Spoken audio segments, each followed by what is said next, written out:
She is as unlike the accepted ideal of the female novelist as she can be, I answered with a laugh. Accepted ideals are generally mistaken ones, he observed, watching me narrowly. An accepted ideal of divinity in some church pictures is an old man's face set in a triangle. The accepted ideal of the devil is a nondescript creature with horns, hooves, one of them cloven, and a tail, as Miss Clare has just now remarked. The accepted ideal of beauty is the Venus de Medici, whereas your Lady Sybil entirely transcends that much overrated statue. The accepted ideal of a poet is Apollo. He was a god, and no poet in the flesh ever approaches the godlike. And the accepted ideal of the female novelist is an elderly, dowdy, spectacled, frowsy, frightening. Fright. Mavis Clare does not fulfill this description, yet she is the author of Differences. Now McWing, who thrashes her continually in all the papers he can command, is elderly,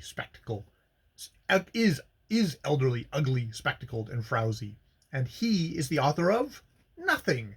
Women authors are invariably supposed to be hideous. Men authors, for some part, are hideous, but their hideousness is not noted or insisted upon, whereas no matter how good-looking women writers may be, they still pass under press comments as frights, because the fiat of press opinion considers they ought to be frights, even if they are not. A pretty authoress is an offense, an incongruity, as a something that neither men nor women care about. Men don't care about her because, being clever and independent, she does not often care about them. Women don't care about her because she has the effrontery to combine attractive looks with intelligence, and she makes an awkward rival to those who have only attractive looks without intelligence. So wags the world.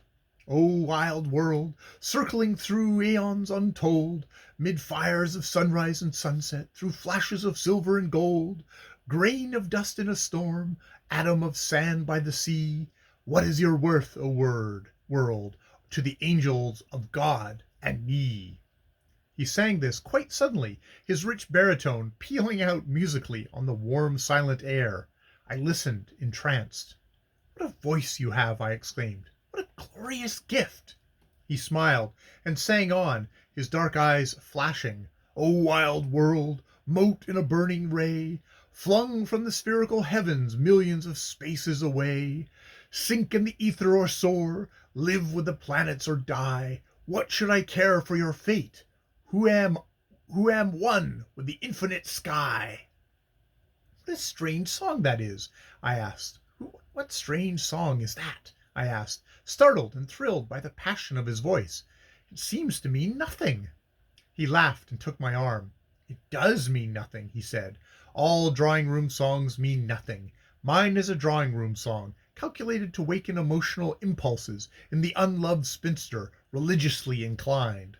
Nonsense, I said, smiling. Exactly. That is what I say. It is nonsense.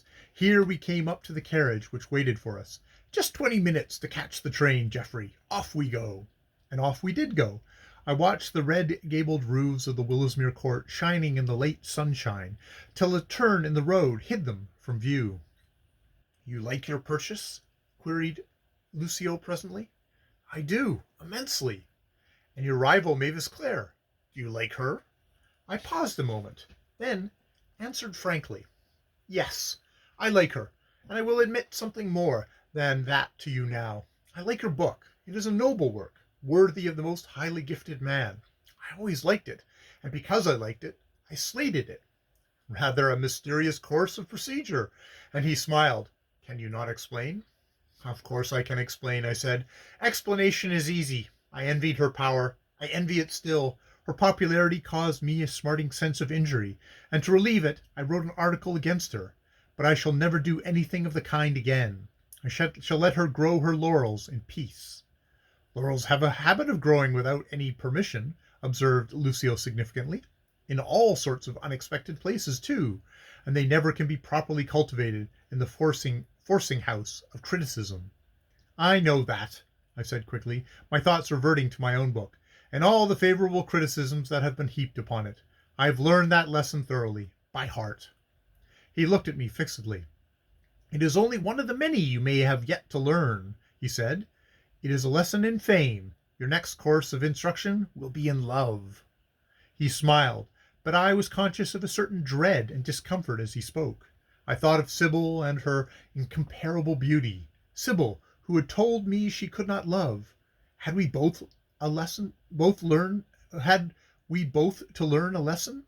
And should we master it, or would it master us? End of chapter 20 of The Sorrows of Satan.